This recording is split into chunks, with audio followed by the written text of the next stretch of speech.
Los profetas no tienen un comportamiento hacia la justicia social. Los profetas de hoy tienen un comportamiento hacia la justicia monetaria. Ay, Dios mío.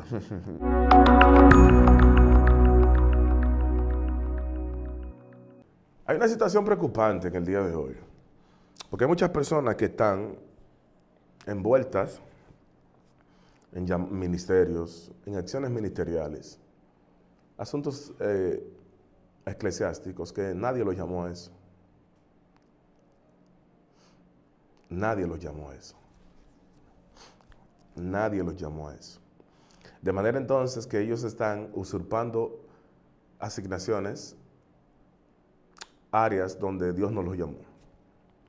Esto no parece nada, sin embargo, usted ve, cuando usted va a la vida de ellos, del día a día, se va a encontrar con algo. Que hay espíritus que están haciéndole la vida imposible, pero ellos no lo saben, lo desconocen. Porque ellos no saben que al estar en una asignación incorrecta, o por cada asignación que Dios delegó, hay espíritus contrarios que van a tratar de destruir a esa asignación y a ese ministerio. Y cuando tú te enganches a un ministerio sin Dios llamarte, tú vas a sufrir en carne propia la embestida y la ofensiva de dicho espíritu en contra tuya. Por esa razón yo quiero hablar en el día de hoy, espíritus que atacan los ministerios. Acompáñenos en este día. Yo quiero utilizar el texto bíblico de Efesios capítulo 4. Efesios chapter.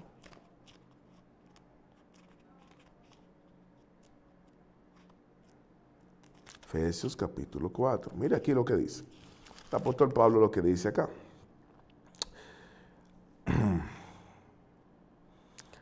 Cuatro, 7. Pero a cada uno de nosotros fue dada la gracia conforme a la medida del don de Cristo.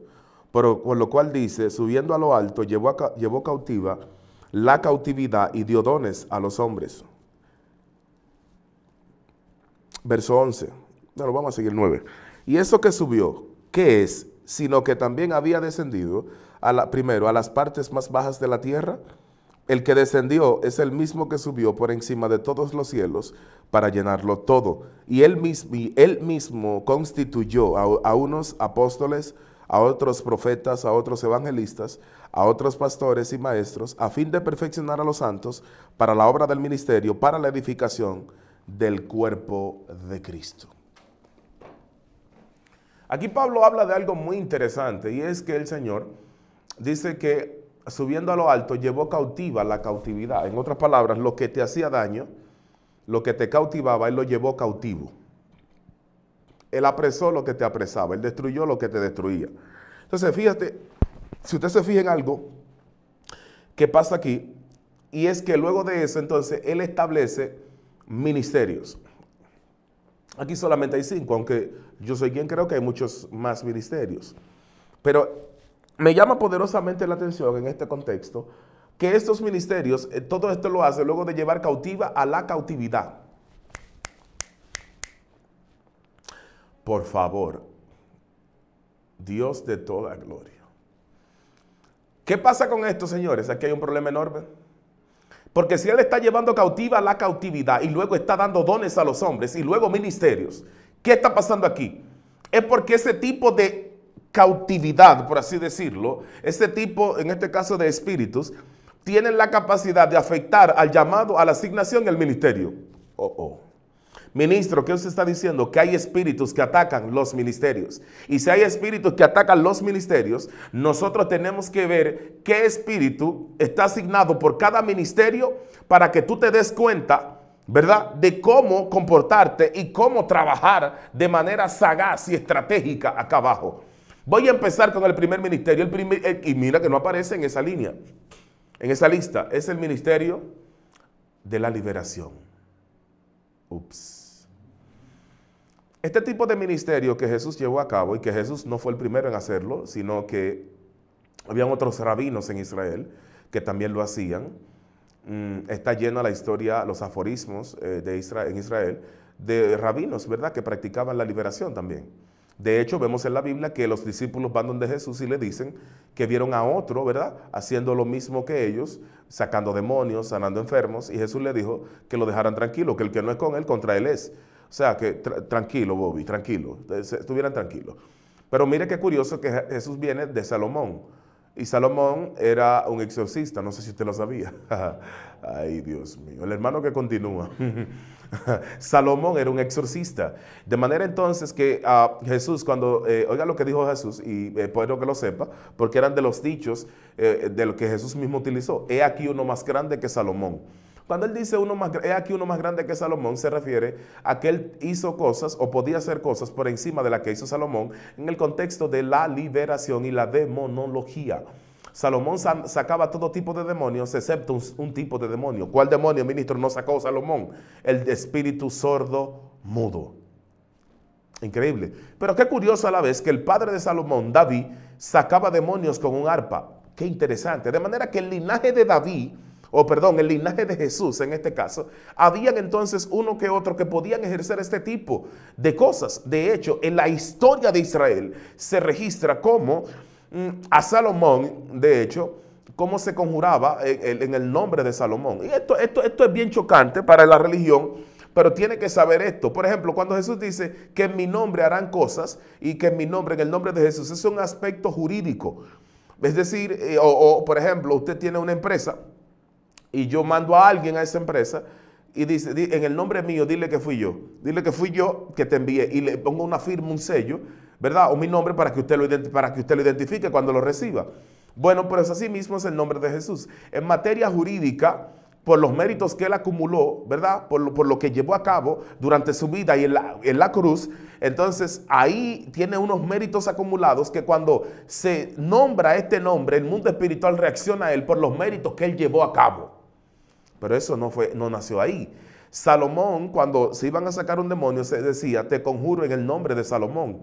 ¿Por qué? Porque eso viene de una tradición antigua judía, en donde cuando tu maestro, si era un hombre justo, ¿verdad? Si era alguien que había acumulado méritos de justicia, entonces en el nombre de ese maestro tú podías hacer milagros. ¿Por qué? Porque ese nombre tenía unos méritos en el mundo espiritual. Se lo voy a poner más lejos. Por ejemplo, no nos vamos a ir más lejos. Aleluya. Cuando, por ejemplo, al usted vivir una vida piadosa, una vida justa delante de Dios, en el mundo espiritual los judíos entendían que tú acumulabas méritos, y es cierto, la balanza de los méritos, es lo que pasa cuando habla de Mardoqueo, que dice que abrió los libros, la memoria. ¿Y qué ha hecho este hombre? Bueno, no pudo dormir el rey, porque las cosas que había hecho Mardoqueo, el mundo espiritual estaba inquieto, hay que recompensar a un hombre. Lo mismo pasó con Daniel, cuando Daniel, la escritura en la pared, ¿verdad? Tu reino fue hallado pesado en balanza, la balanza de los méritos. Y en esa balanza entonces se pesaba todo lo que usted había hecho. Dependiendo de lo que usted había hecho, entonces el mundo espiritual se comportaba con usted. Lo mismo pasó con Ezequías, que le añadieron 15 años más. ¿Por qué? Porque los méritos que pesaban estaban por encima de los errores. De manera entonces que la acumulación de mérito, tu nombre tomaba repunte, renombre, altura en el mundo espiritual. Eso fue lo que pasó con Jesús. En el caso de Jesús diferente es que el Mesías, que ahí 500,000 pesos aparte.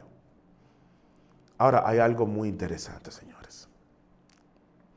El ministerio de la liberación es uno de los ministerios más duros de ejercer. Porque ahí es donde yo le veo sentido al texto donde Jesús dijo que un hermano es el que le pone la vida por sus hermanos, ¿no? Entonces tú pones la vida por tus hermanos, tú te sacrificas, porque este ministerio tú estás sacrificando tu vida cuando tú oras por alguien que tiene una maldición, que tiene un arrastre demoníaco, satánico, que tiene unas fuerzas oscuras que lo persiguen, y tú te dispones a que esta persona, ¿verdad? Tratar de ayudarla, ¿no? De la condición en la que está, exponiendo tú tu vida. De manera entonces que este ministerio no es como los demás. Probablemente es el único ministerio donde tú tengas que exponerte, donde tú tengas que dar mucho de ti, ¿verdad? Y vas a recibir muy poco. Porque la gente no entiende quizá todo el sacrificio que tú haces al orar por ellos, porque no es una simple oración, sino que tú estás haciendo algo desprendidamente por amor, porque hay que tener amor para ejercer este tipo de ministerio, dado que la gente tiende a ser muy mal agradecida y no es raro, porque a Jesús también le pasó. 10 sana 10 leprosos, solamente uno se devuelve y da las gracias. Entonces, el que trabaja este tipo de ministerio, para ser bien directo y enfático, es un tipo de persona que tiene que tener amor por las almas. Y tiene que tener un corazón muy perdonador, muy humilde, muy sencillo, para dejar pasar ciertas cosas, porque hay cosas que te van a hacer cuando tú estás ejerciendo el ministerio de la liberación, de malagradecimiento, personas que van a salir a difamarte cuando tú hiciste solamente ayudarlos. Ellos no van a verlo de esa manera, sino que ellos lo que quieren, esos mismos demonios que tú sacaste, que Dios te permitió sacar de ellos, probablemente vienen en otra forma y esa persona se endemonia doblemente de lo que estaba. Tome agua, por favor.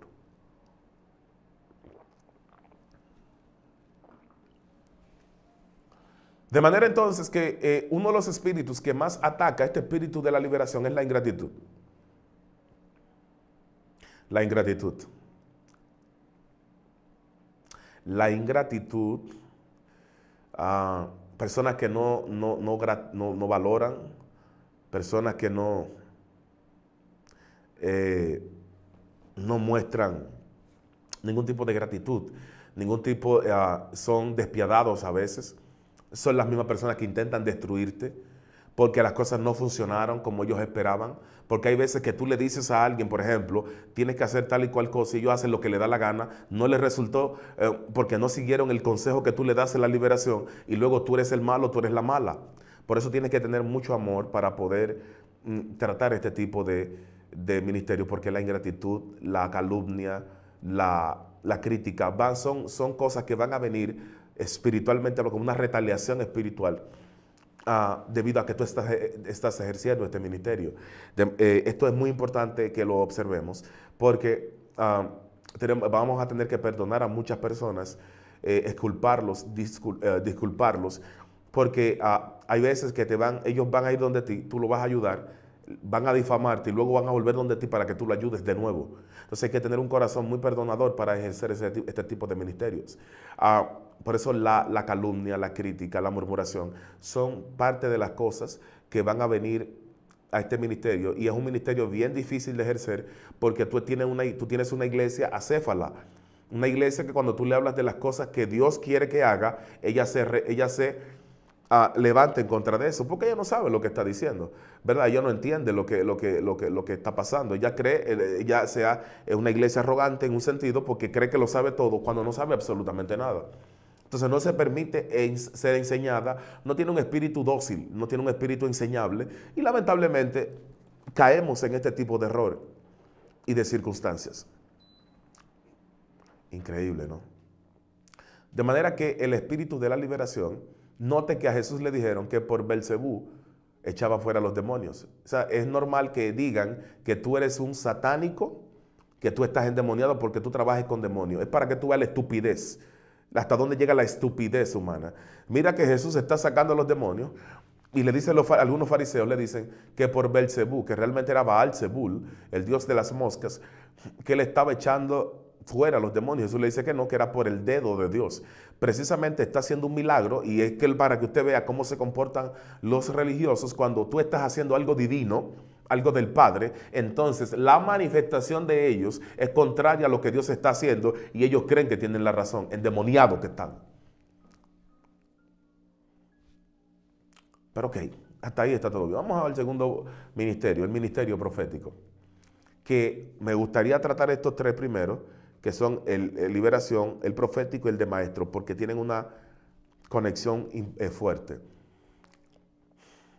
El ministerio profético, que es un ministerio que para mí hay un abuso del ministerio profético en nuestros días, porque todo el mundo es profeta.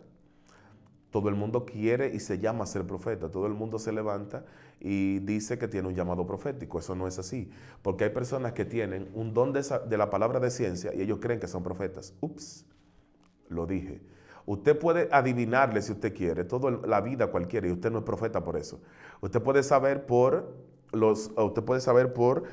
el don de la palabra de ciencia, conocer algo acerca de esa persona, o del don de la palabra de sabiduría y saber algo de su pasado, de su presente, de su futuro, y eso no lo califica como profeta. Lo que pasa es que en ese sentido, nosotros como no entendemos que era un profeta, nosotros estamos confundiendo una cosa con la otra. La palabra profeta viene del hebreo navit, viene de Nabá, Naví. Una de sus implicaciones es el que habla de parte de Dios, el que comunica de parte de Dios. Entonces los profetas normalmente tenían que ver con la justicia social, las viudas, los huérfanos, el maltrato de los gobiernos, ¿verdad? El maltrato en todo el sentido de la palabra, el abuso, todo lo ilegal. El profeta salía en pie. Esa era una de sus funciones. Pero en el día de hoy los profetas no tienen un comportamiento hacia la justicia social. Los profetas de hoy tienen un comportamiento hacia la justicia monetaria. Ay, Dios mío. No lo quería decir, pero lo dije. Entonces, muchísima gente que no tiene y no conoce a Dios, que está en la iglesia, pero no conoce a Dios, está esperando que un profeta sea que le adivine o le vaticine el futuro. Y entonces el problema con eso es que como no tienes confianza en Dios, no conoces su palabra, tú tienes que andar buscando detrás de gente que te ande adivinando el futuro, porque todavía tienes ese espíritu de adivinación y de consulta, como cuando tú lo hacías en el mundo con los brujos, hechiceros y agoreros. Por favor. Por favor.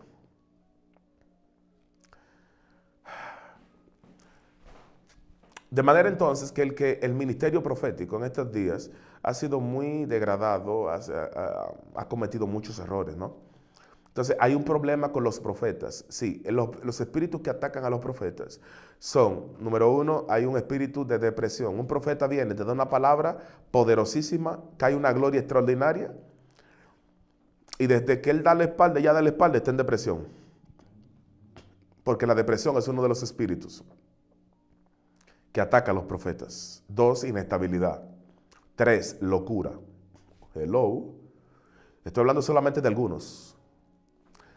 Normalmente los profetas son inestables porque los profetas solamente en República Dominicana se le ocurre a los profetas que ellos son profetas porque no estudian. La Biblia dice que habían escuelas de profetas, pero los profetas de nosotros hoy son profetas incapacitados en el área bíblica. No entiendo esto. No entiendo eso. Usted ve todos los profetas de la Biblia y los de alcurnia. Cualquiera de los profetas tienen una formación teológica gruesa, potente. Sin embargo, los profetas de nosotros no. Ellos no tienen que estudiar porque Dios todo se lo revela a ellos. No me digas. Porque tú estás por encima de la Biblia. Ok, seguimos. ¿Qué pasa? Esos espíritus de locura, precisamente, porque ellos tienen mucha efusión divina, es decir, al tener mucha capacidad de recibir verdades espirituales, no saben controlar la parte emocional, el cerebro emocional y el cerebro intelectual. De manera entonces que como no pueden poner, oiga bien, organizar en la mente, en el cerebro, no pueden organizar toda esa información que les llega del mundo espiritual, tienden a entrar en la depresión. Depresión. Hello. Entonces, espíritus que atacan a los profetas. Estos espíritus van directamente a sus emociones y sentimientos, porque son personas flexibles, volubles, suben y bajan. Y hay que trabajarle mucho el área emocional, el área sentimental. Ay, ay, ay. Ay, ay, ay, ay, ay, ay.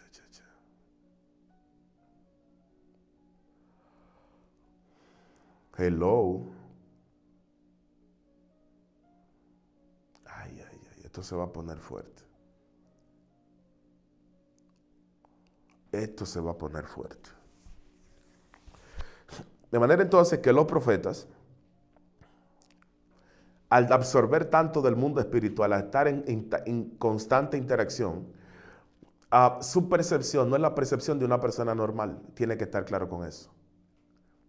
Por esa razón, tú ves un profeta, por el desequilibrio e inestabilidad que tiene, tú te das cuenta que él hoy, escuche bien, te carga, te brinca, te besa y te abraza, pero mañana como que no quiere saber de ti porque es inestable. Y siempre hemos dicho que los profetas son medio locos. No se vuelva, no haga mucho caso, que es verdad. La guagua se le va y choca más para adelante con todos los pasajeros. Pero lo cierto es que tiene unos espíritus asignados bien fuertes, que son unos espíritus de difamación. Número 1. También está el espíritu ¿sabe de qué? De adivinación. Ay, ay, ay, ay, ay, ay. Y de pitoniza. Por eso es que mire bien, oiga esto. Hay profetas, por ejemplo, que ellos, ok, Dios te va a dar un carro. Y ellos te dicen, Dios te va a dar un carro azul y el carro te llega blanco. En realidad ellos vieron que el carro venía. Pero entonces el problema es que la adivinación está muy cerca. Y ellos, entonces en un segundo, tú dudas de lo que Dios está dando y entra la adivinación y entra el espíritu de pitonisa. Y ahí es donde viene el problema y ellos se equivocan. Increíble, ¿no? Entonces, por esa razón, muchos de ustedes en el área profética están siendo atacados también porque un día tú la pegaste como profeta, pero fue un día. No es que tú eres profeta. Tú tienes un don de la palabra de ciencia. Eso es lo que tú tienes. Tú no eres profeta. Ministro, ¿cómo así? Claro, porque hay una confusión. Confusión. Y esa confusión te ha llevado entonces a creerte que tú eres profeta. Por lo tanto, los espíritus que atacan a los profetas te están haciendo la vida imposible a ti porque tú te llamaste a profeta. Tome agua.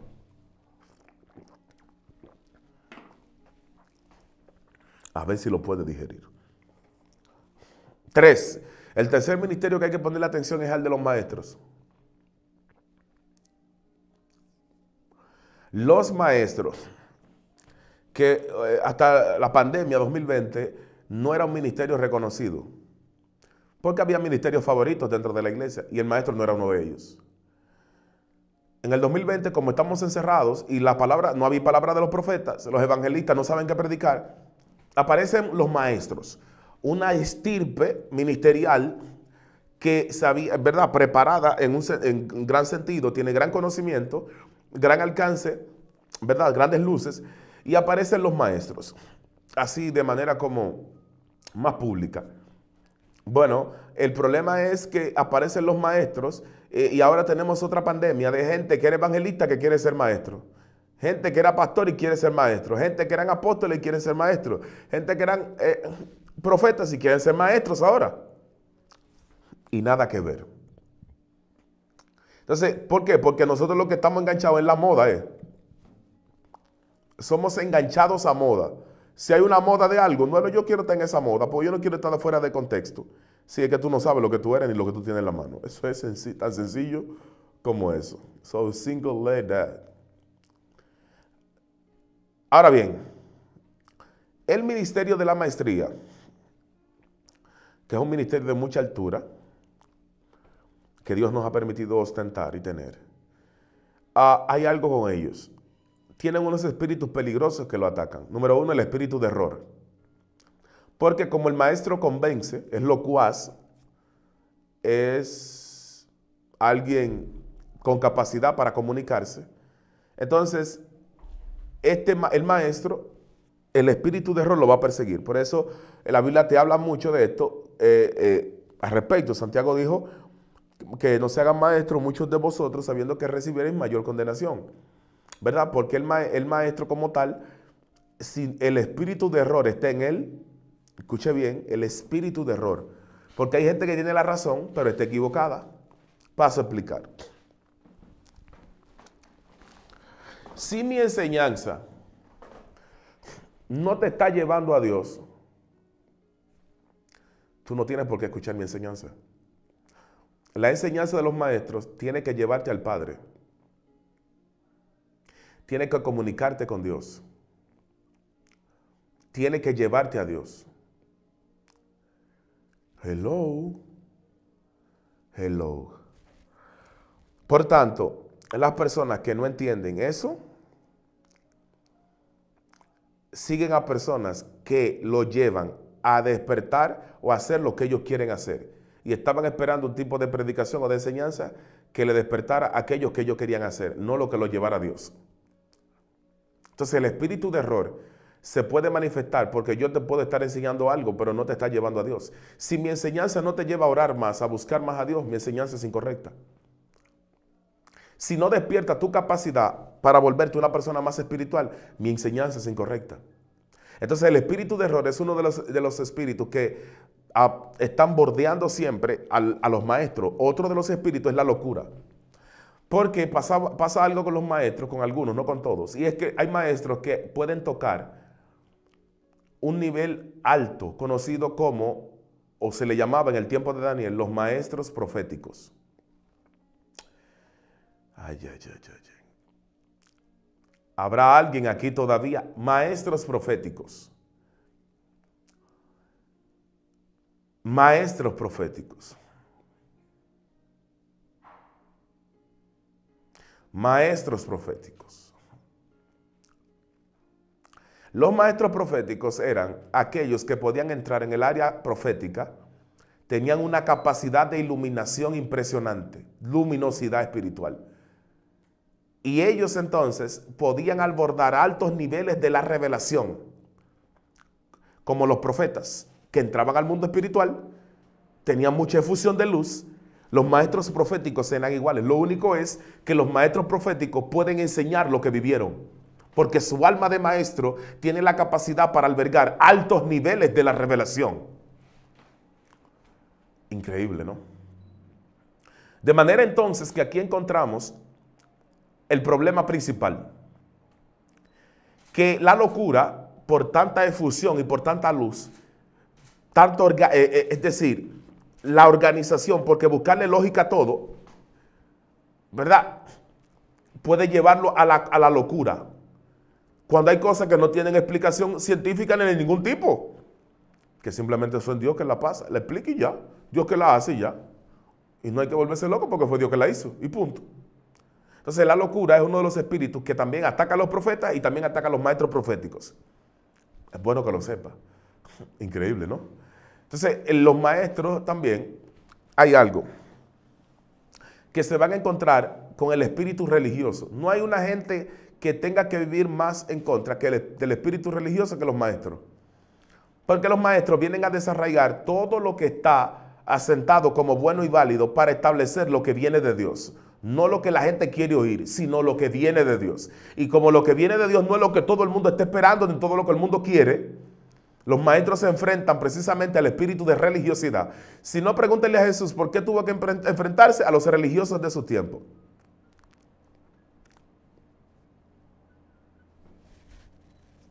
Increíble, ¿no? De manera entonces que la religiosidad, que ese espíritu, ministro, ¿cuál es ese espíritu? Ese espíritu que te hace creer que tú te la estás comiendo, que tú eres la última Coca-Cola del desierto y tú no eres ni el primer Maví de Nueva York. Entonces tú te crees que la estás comiendo y que tiene el conocimiento absoluto y con lo que te han enseñado y lo que a mí me enseñaron y lo que a mí me dijeron, eso es lo que va. Y tu conocimiento es de un niño de 2 y 3 años en materia bíblica, que eso no es nada, eso es el pre-kinder, el kindergarten de la teología y entonces, o de la Biblia, y tú crees que te la estás comiendo. Entonces los religiosos del tiempo de Jesús lo refutaban cuando él le daba la interpretación de otra manera a lo que ellos ya conocían, con la misma Biblia. Espíritu de religiosidad. Un espíritu cerrado, obtuso, incapaz de comprender la luz de donde viene. Entonces tú tienes un problema, que tú tienes a religiosos privando y ser hijos de Dios.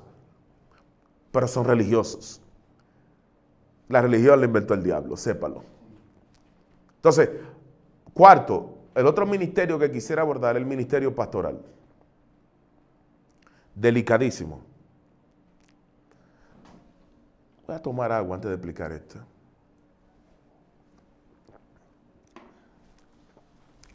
La palabra pastor en hebreo es rosh o roé. Viene de la misma raíz, cabeza.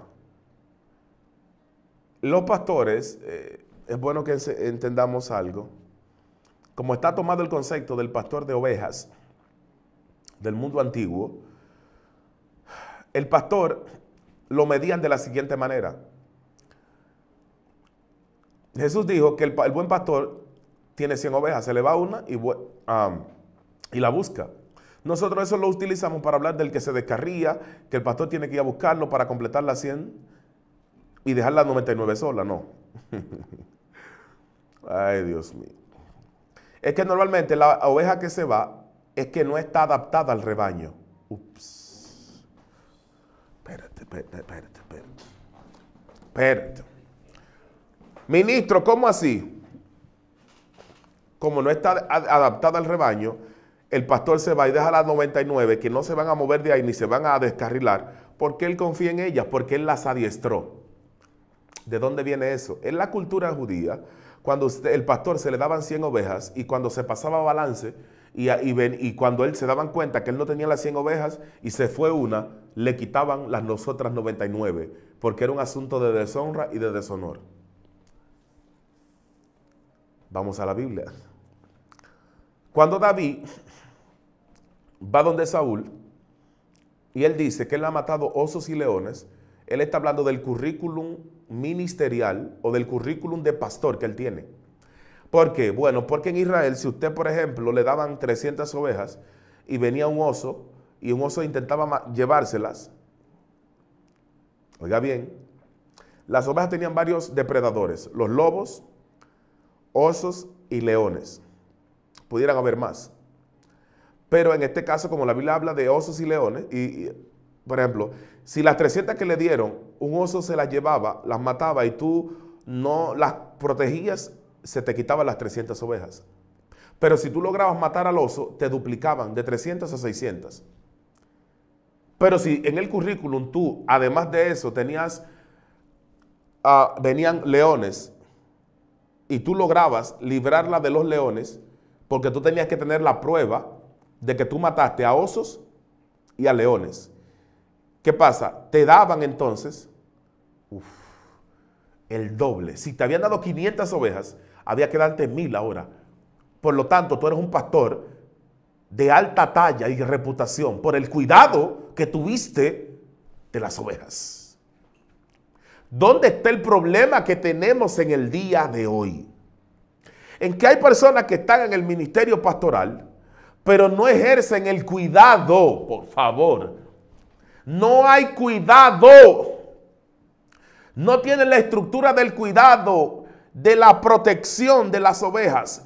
Para proteger la oveja se le enseñaba y se la adiestraba. Por eso Jesús dice que a las 99 él la dejó ¿qué? Sola, porque él sabía que cuando se fuera a buscar la que se fue, que todavía no estaba adiestrada, él cuando esas 99 no se iban a mover de ahí. Porque, entonces, otra cosa, oye Jesús, mis ovejas oyen en mi voz. ¿Por qué? Porque oyen su voz, lo entienden, ya tienen tiempo con él, han pasado tiempo con él ha pasado tiempo con ellas, él la conoce, tiene una interrelación. De hecho, me voy más lejos, la oveja mayor se ponía delante con una campana y las ovejas, las demás seguían a la oveja principal. Pero hay un problema. Cuando una oveja hería a un pastor, era la herida que más difícil de sanar era, o la que no se sanaba nunca, porque la cabeza de la oveja, cuando impactaba una pierna del pastor, era una herida letal. ¿Sabe qué significa eso? Traición. Uno de los espíritus más fuertes que va a seguir a los pastores es traición, y por eso el corazón de los pastores hay que orar por ellos, porque se puede llenar de odio, de rencor, de sufrimiento, cargándose de cosas, asediado por influencias espirituales. Dios mío.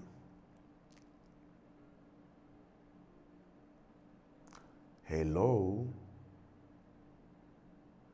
Hello. Esto está fuerte. Entonces hay ovejas que golpean al pastor y por más que él las cuida, ellas le hacen daño. Porque son instrumentos del otro. Esto está fuerte. La traición, espíritus de rencor, de odio.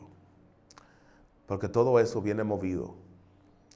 Gente que tú ayudaste, que te desprendiste. Gente que tú diste la vida por ellos. Y a de buenas a primeras, son personas que son los que más te hacen daño.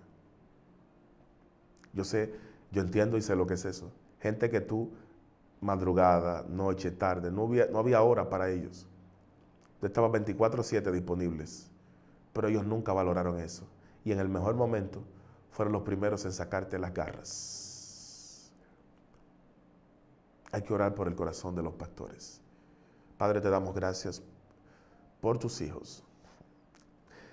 Permítele, Señor, o permítenos que podamos alcanzar la madurez en el ministerio para ser efectivo, para tu gloria y para tu honra.